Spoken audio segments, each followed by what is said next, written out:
शिवाजी महाराजांना कशावर विजय मिळवला तर छत्रपती शिवाजी महाराजांचा खरा विजय जर कोणता असेल तर डोळ्यावरला विजय.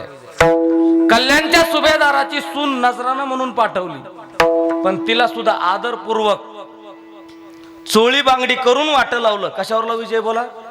डोळ्यावरला विजय. म्हणून तर पुन्हा राजा झाला नाही म्हणले. एकच राजा इथं जन्माला, पुन्हा दुसरा इथं होणे अजिबात नाही.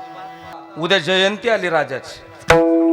खरं सांगतो तुम्हाला, उद्याच्या राजाच्या जयंतीला सगळ्यांनी एक संकल्प करा की मी उद्यापासून डोळ्यावर विजय मिळवल म्हणून. बस तुमची शिवजयंती सक्सेस झाली. हा, या डोळ्यानं जर या महाराष्ट्रातली प्रत्येक स्त्री जर तुमच्या समान असेल तर बहिणीसारखी जर दिसली, आपल्यापेक्षा वयस्कर असेल तर आईसारखी जर दिसली आणि आपल्यापेक्षा लहानी जर असेल तर मुलीसारखी जर दिसली ना, शिवजयंती साजरी झाली. हा, खरंच साजरी झाली.